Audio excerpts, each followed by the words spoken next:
بسم اللہ الرحمن الرحیم۔ آج ہماری بہت ہی خوش قسمتی ہے کہ حضرت قبلہ علامہ سید احمد اسد صاحب مدظل العالی انہوں نے آج اپنے قیمتی وقت میں سے تھوڑا سا وقت نکالا اور ہمارے یہ یوٹیوب چینل ہے TV 63 اس کو آج ان کی ہم قیمتی ہدایات سنیں گے اور اس پر عمل کرنے کی کوشش کریں گے۔ مجھے یاد ہے کہ 1999 کے اندر جب ہم برمنگھم اور مڈلسبرو میں ان کو دعوت دی اور ریڈیو رمضان میں ماشاءاللہ لاکھوں مسلمانوں نے سنا اور کافی زیادہ مسئلے کے اہل سنت کے حوالے سے علم میں اضافہ ہوا۔ اس بنیاد پر برطانیہ کے جو بڑے بڑے شہر تھے، تمام بڑے شہروں کے اندر بہت پروگرام ہوئے اور ہزاروں کی تعداد میں ماشاءاللہ لوگوں نے شرکت کی اور مستفید ہوئے۔ اب میں بلا تاخیر ان سے چند سوالات کروں گا تاکہ آپ بھی مستفید ہو سکیں۔ قبلہ علامہ صاحب آپ کا بہت بہت شکریہ، آج آپ نے ٹائم نکالا۔ سب سے پہلے چونکہ آپ کے والد صاحب ایک بہت بڑے علمی اور روحانی شخصیت تھے، تو آپ کے والد صاحب نے کہاں سے تعلیم حاصل کی، ان کے جو مشہور شاگرد ہیں ان کی اور ان کی کیا مصروفیات رہیں، ان کے حوالے سے آپ تھوڑا سا تعارف کرا دیں۔ نحمده ونصلي ونسلم على رسوله الكريم وعلى آله واصحابه اجمعین۔ سب سے پہلے تو میں آپ کا شکریہ ادا کرتا ہوں کہ آپ تشریف لائے اور پرانی یادیں تازہ ہوئیں، کیونکہ جس مسجد میں آپ ہوتے تھے، بلال مسجد سٹاکٹن، وہاں میں نے رمضان المبارک کی تراویح وہیں پڑھی تھی۔ اس وقت آپ کی زیارت ہوتی رہتی تھی۔ آج آپ یہاں فیصل آباد تشریف لائے۔ الحمدللہ میں بیٹا ہوں فقیہ عصر قطب ارشاد حضرت علامہ مولانا مفتی محمد امین صاحب رحمۃ اللہ علیہ کا۔ آپ کی ولادت لاہور کے قریب ایک گاؤں ہے نوازش آباد، وہاں آپ کی ولادت ہوئی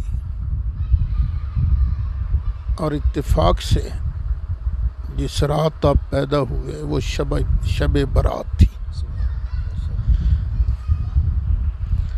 اور میرا خیال ہے اگر میرا حافظہ غلطی نہیں کر رہا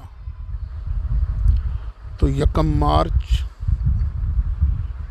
سن 1926 کو آپ کی ولادت ہوئی۔ وہاں سے رائے ونڈ روڈ پر ایک علاقہ ہے پکی کوٹھی،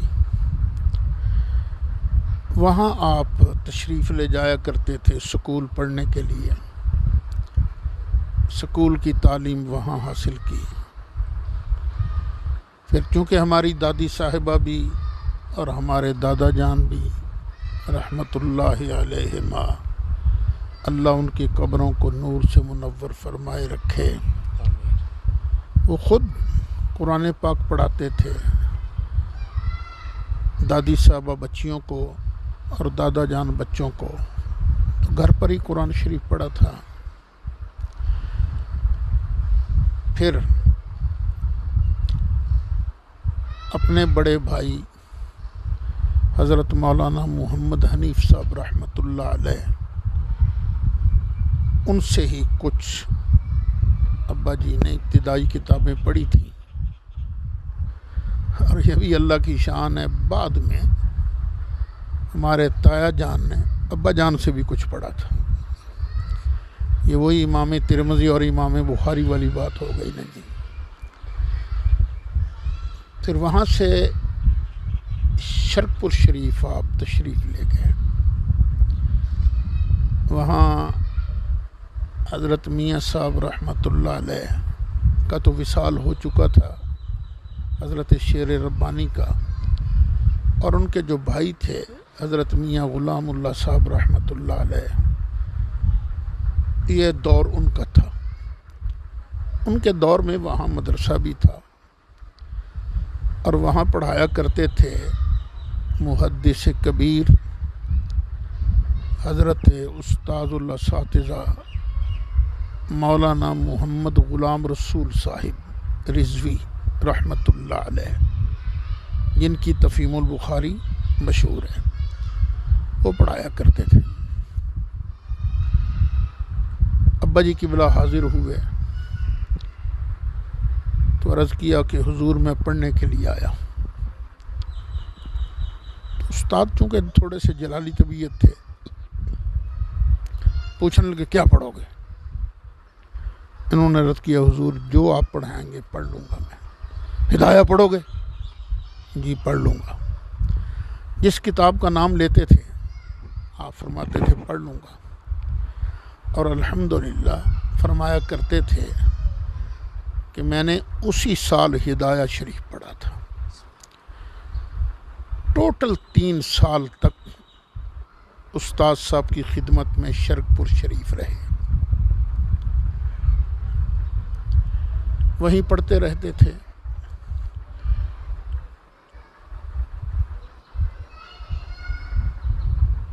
وہ اس طرح کے استاد محترم رحمۃ اللہ علیہ، وہ فجر کی اذان سے پہلے ہی تہجد پڑھ کر پھٹکی، وہ جو تختی ہوتی ہے پھٹی جسے ہم کہتے ہیں، کھڑکھڑاتے تھے، طلبہ آ جاتے تھے، سبق شروع۔ پھر فجر کی نماز کے بعد مختصر سی تلاوت کرتے اور پھر سبق شروع۔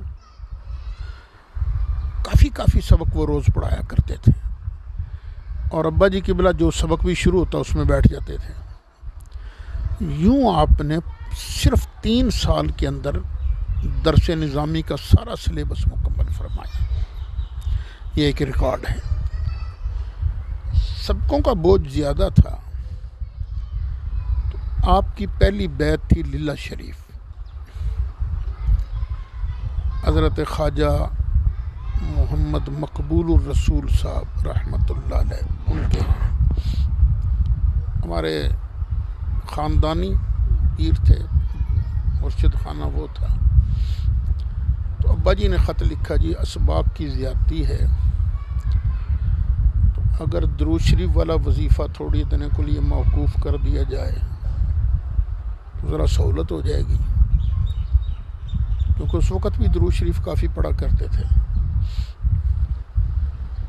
تو حضرت صاحب نے خط لکھا، جواب دیا کہ نہیں، درود شریف میں ناغہ نہیں کرنا، اسی کی برکت سے اللہ آپ کو علم دین عطا فرمائے گا۔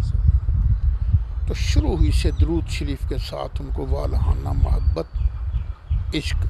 اگر ذرا سا وہ دل میں خیال آیا کہ موقوف کر کے، یہ بھی تو دین ہی ہے نا جو پڑھنا ہے، لیکن وہ مرشد کے حکم سے انہوں نے پھر اس میں ناغہ نہیں کیا۔ میں ایک مرتبہ رائے ونڈ شہر میں جلسے سے خطاب کے لیے گیا، تو وہاں ایک بزرگ بہت بڑی عمر کے وہ مجھے ملنے آئے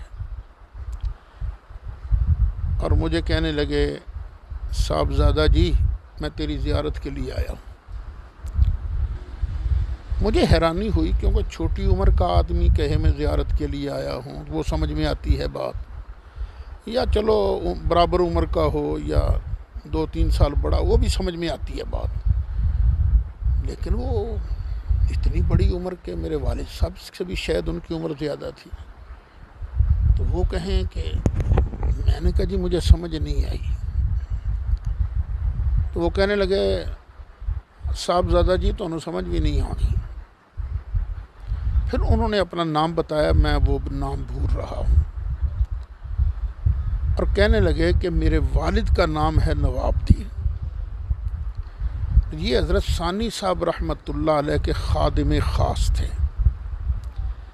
جب آپ کے ابا جی وہاں پڑھا کرتے تھے تو حضرت ثانی صاحب رحمۃ اللہ علیہ فرمایا کرتے تھے، اے نواب دینا، اے محمد امین ہونے تو اللہ دا ولی ہے، یعنی شروع ہی سے آپ کا تصوف کی طرف، درود شریف کی طرف، دین کی طرف لگاؤ تھا۔ مدارس میں مارا بھی جاتا ہے، مار بھی پڑتی ہے، لیکن ابا جی خود فرما رہے تھے مجھے صرف 3 سالوں میں استاد صاحب سے ایک تھپڑ پڑا ہے، وہ بھی اچانک انہوں نے قافیہ کا امتحان لے لیا، کیونکہ پہلے سے پتہ ہی نہیں تھا، کوئی تیاری نہیں تھی، تو استاد صاحب نے ایک تھپڑ رسید کر دیا، تو اس کے بعد پورا قافیہ زبانی یاد فرمایا تھا آپ نے۔ جب تعلیم وہاں وہ درس نظامی کی مکمل ہو گئی، پاکستان بھی بن چکا تھا، کچھ عرصہ گھر میں ہی رہے، تو حضور سیدی محدث اعظم رحمۃ اللہ تعالی علیہ مولانا محمد سردار احمد صاحب رحمۃ اللہ علیہ وہ پاکستان شفٹ ہو گئے تھے، اور پھر فیصل آباد، اس وقت تو لائل پور ہوتا تھا نہیں ہے، تو لائل پور میں انہوں نے ڈیرا لگایا تھا۔ تو استاد صاحب نے خط لکھا ابا جی کو کہ تیرے لیے خوش قسمتی ہے کہ حضور محدث اعظم یہاں تشریف لے آئے ہیں، تو تیرے بہتر ہے کہ تو یہاں آن کے دورہ پڑھ، لیکن ہمارے دادا جی اور دادی صاحب کہیں گے نہیں پتر لیل پور بہت دور ہے، تو اتنے لاہور ہی پڑھ لے ہیں کسے کو۔ تو ابا جی نے اپنے بڑے بھائی حضرت مولانا محمد منشا صاحب رحمۃ اللہ علیہ ان کو ساتھ لیا اور ایک مدرسے میں چلے گئے۔ ابا جی نے کبھی اس مدرسے کا نام نہیں بتایا۔ وہاں جو شیخ الحدیث تھے ان سے ملے، کیسے آئے ہو؟ حضور دورہ شریف پڑھنے آیا ہوں۔ کیا پڑھو گے؟ 4 دن روٹیاں کھاؤ گے اور پھر بھاگ جاؤ گے۔ انہوں نے ذرا سخت لہجہ اپنایا۔ وہ جو ہمارے تایا جان تھے وہ بھی ذرا سخت مزاج کے تھے، ان کو جلال آ گیا، ان کا چلو اٹھ محمد امین اٹھ، اسی نہیں پڑھ جائیں۔ وہ ابا جی چھوٹے تھے، ان سے ان کی بات مانی اور اٹھ کھڑے ہوئے۔ باہر نکلے تو لاری جا رہی تھی بس، اور کنڈکٹر آواز لگا رہا تھا لیل پور لیل پور لیل پور۔ بس ابا جی فرماتے ہیں بس میرے دل میں بڑا شوق پیدا ہوا، میں نے کہا پا جی تسی جا کے والدین نو سلام عرض کر دینا، تو کہنا وہ لیل پور چلا گیا۔ وہ بس وہ جو بستر تھا وہ چھت پر رکھا اور یوں یہاں لیل پور تشریف لے آئے۔ اس وقت حضور محدث اعظم پاکستان رحمۃ اللہ علیہ یہ یہاں صابریہ سراجیہ سکول جو ان کے پہلے مرشد ان کے صاحبزادوں نے بنایا تھا، تو وہاں تشریف فرما تھے۔ تو ابا جی قبلہ یہاں پہنچ گئے، گرمیوں کے دن تھے، زور سے پہلے ابا جی پہنچ گئے۔ زور کی نماز کے بعد ابا جی فرماتے ہیں کہ حضور محدث اعظم سیڑھیاں اترتے ہوئے نظر آئے۔ سیڑھیاں اترتے ہوئے جب نظر آئے تو اس وقت آپ نے باٹا کے سلیپر پہنے ہوئے تھے، شریف پاجامہ تھا۔ وہ آج کل تو ہمارے علماء بھی اپنی شلواریں اور پاجامے وہ ٹخنوں سے نیچے رکھتے ہیں، لیکن اصل سنت تو یہی ہے نا کہ ٹخنوں سے اوپر ہو کپڑا۔ تو شریف پاجامہ پہنا ہوا تھا، اور وہ تولیہ ہوتا ہے نا وہ اس کو یوں کر کے ایسے کانوں کے گرد لپیٹا۔ وہ کہتے ہیں مجھے حلیہ پورا ابھی تک یاد ہے۔ بس انہوں نے مجھے دیکھا، میں کھڑا ہو گیا تو حضور محدث اعظم نے یوں اپنے بازو کر دیے، میں جا سینے سے لگا، بس ایسا انہوں نے سینے سے لگایا کہ اپنے وصال شریف کے وقت تک جب بھی حضور محدث اعظم کا تذکرہ ہوتا آپ کی آنکھوں سے آنسو جاری ہو جاتے ہیں۔ یعنی ادھر کیا سلوک ہوا لاہور میں وہ بھی، لیکن وہ بھی ان کی عظمت ہے، انہوں نے کبھی ان کا نام نہیں لیا۔ ہمیں شک پڑتا ہے کسی پر کہ شاید وہ ہوں گے، شاید وہ ہوں گے، لیکن جو محبت اور جو پیار یہاں نصیب ہوا ان کو وہ کسی اور جگہ نہیں ملا۔ پھر وہ مسجد شریف بڑی جو ہے سنی رضوی مسجد، بڑی مسجد، وہ بننی شروع ہوئی۔ اس کا بھی بڑا عجیب دلچسپ واقعہ ہے کہ آپ وہاں گول بازار،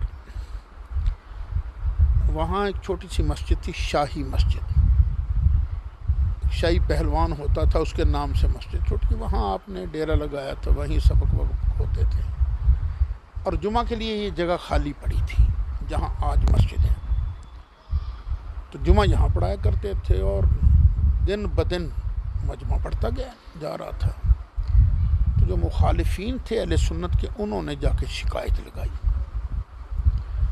ڈپٹی کمشنر انگریز تھا، اس نے کہا نہیں میں خود وہاں جا کے موقع دیکھوں گا۔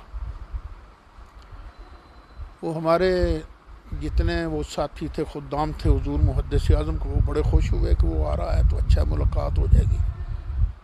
آپ نے فرمایا میں تو اس سے نہیں ملوں گا۔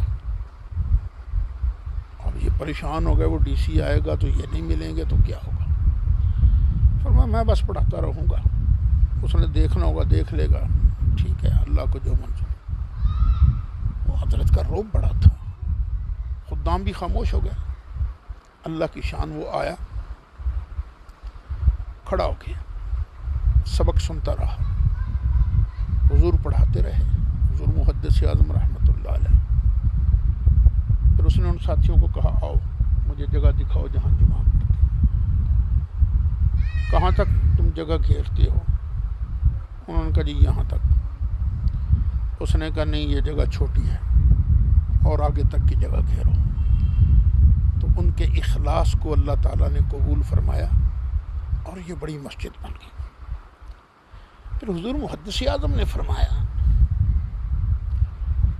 وہ ابا جی کو صوفی صاحب کہا کرتے، صوفی صاحب ہم آپ کو اس مسجد کا امام مقرر کریں گے۔ جب چھٹیاں ہو گئیں اب دل چاہا کہ میں بھی جاؤں واپس والدین کے ساتھ ملوں، جا کے اجازت مانگی تو آپ نے فرمایا رہے صوفی صاحب ہمارا تو خیال یہ تھا کہ آپ یہاں نماز پڑھائیں گے، اب اگر آپ چلے جاتے ہیں، ہمارا خیال تھا کہ یکم رمضان کو یہاں پر نمازیں شروع ہو جائیں، ہم کسی اور کو مقرر کر دیتے ہیں، اب بتاؤ ذرا، بتاؤ مجھے، بتاؤ، یوں آپ کا انداز ہے، بتاؤ مجھے، بتاؤ کہ جب آپ واپس آئیں گے تو ہم کس قانون کے تحت اس امام کو کہیں گے کہ آپ چھٹی کرو؟ اب ہمارا اصل امام آ گیا، ذرا جلدی کرو، بتاؤ۔ تو عرض کیا حضور جیسے آپ فرماتے ہیں۔ تو اس مسجد کے پہلے امام ابا جی کی قبلہ تھے رحمۃ اللہ علیہ۔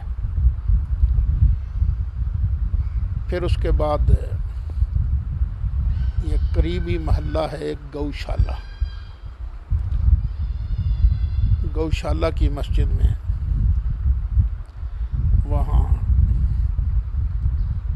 آپ نے اس مسجد کے اندر امامت و خطابت کے فرائض سر انجام دیے۔ پھر شادی ہو گئی، ہماری والدہ بیوہ تھیں، استاد العلماء عاشق مدینہ حضرت مولانا حافظ محمد احسان الحق صاحب کی ہمشیرہ، وہ بیوہ تھیں۔ تو ماموں جان کی مرضی تھی کہ نکاح ان کا تایا جان کی طرف ہو، وہ جو ابا جی کے استاد بھی تھے۔ تو آپ نے فرمایا نہیں، ہم شادی ادھر کریں گے۔ ابا جی کہتے ہیں کہ وہ ہمارے دادا جی، آپ کے دادا جی اور دادی صاحبہ، وہ پہلے نہیں مان رہے تھے کیونکہ میں تو بالکل جوان تھا اور یہ بیوہ تھی خاتون، لیکن حضور محدث اعظم نے فرمایا نہیں، صوفی صاحب کا نکاح ادھر ہی ہوگا۔ تو نکاح ہو گیا سن 53 میں، تو 54 میں 5 جنوری سن 1954 کو ان کے گھر پہلا بیٹا میں پیدا ہوا، سن 54 میں۔ پھر وہیں سے آپ حج کے لیے تشریف لے گئے۔ وہ مسجد کے نمازی بیٹھے تھے، ہاں بھی کنے کنے جانا ہے حج تے، فلانا بھی جائے گا تے فلانا بھی، فلانا جا رہا ہے حج تے۔ ایک صاحب بولے بھائی مفتی صاحب نے بھی بھیجو نا حج تے۔ ہاں جی ٹھیک ہے جی، کسی نے کوئی چندہ دیا، کسی نے کتنا، کسی نے کتنا۔ ابا جی فرماتے میرے حج کے خرچے کا انتظام ہو گیا، لیکن ایک تایا جی کہنے لگے محمد امین اکیلے نہیں جانا، والدین کو ساتھ لے کر جانا، کیونکہ پہلے ایک بھائی حج پر گئے تھے تو بعد میں یہ بڑے افسردہ تھے ہمارے دادی صاحبہ اور دادا جان کہ ہم نہیں جا سکے، تو ان کا نہیں ہے، ان کو بھی ساتھ لے کر جانا ہے۔ تو ابا جی قبلہ راضی ہو گئے، ٹھیک ہے جی، میرے لیے سعادت کی بات ہے۔ تو ابا جی فرماتے ہیں مجھے نہیں پتہ چلا کہ کیسے اللہ تعالیٰ نے انتظام کر دیا، یعنی اپنے بھی حج کا خرچہ، دادا صاحب اور دادی صاحبہ ان کے بھی حج کا خرچے کا اللہ نے انتظام کر دیا۔ بحری جہاز پر ہی ادھر اس وقت سفر ہوتا تھا، اتنی سہولتیں تو اس وقت نہیں تھیں کہ ہوٹل کے اندر ہی، مکان کے اندر ہی پانی پہنچ رہا ہے، وہ تو نیچے سے بالٹی بھر کر پانی لانا پڑتا تھا۔ اور پھر دادا صاحب تو وہ کچھ مضبوط جسم کے تھے، لیکن دادی صاحبہ کمزور تھیں، تو ابا جی قبلہ ان کو اپنے کندھوں پر بٹھا کر آگے چھوڑتے، پھر واپس آتے، اور پھر دادا جان کو بھی ساتھ لے کر جاتے، سامان اٹھاتے۔ اس طرح آپ نے کوئی وہاں نوافل نہیں پڑھے، کوئی زیادہ عبادت نہیں کی، بس یہی اپنے والدین کی خدمت کی۔ اور وہ بوڑھے بوڑھے آدمی، عورتیں، وہ سب کہتے ہیں حج تے اس منڈے دا حج۔ اور جب واپسی ہوئی، گھر پہنچ گئے، تو دادی صاحبہ فرمانے لگی محمد امین اللہ تیرا شمار ولیاں غوثاں کتبانچ کرے۔ تو یہ والدین کی خدمت جو ہے یہ بندے کو تار دیتی ہے۔ تو انہوں نے اپنے اساتذہ کی بھی بڑی خدمت کی، والدین کی بھی بڑی خدمت کی۔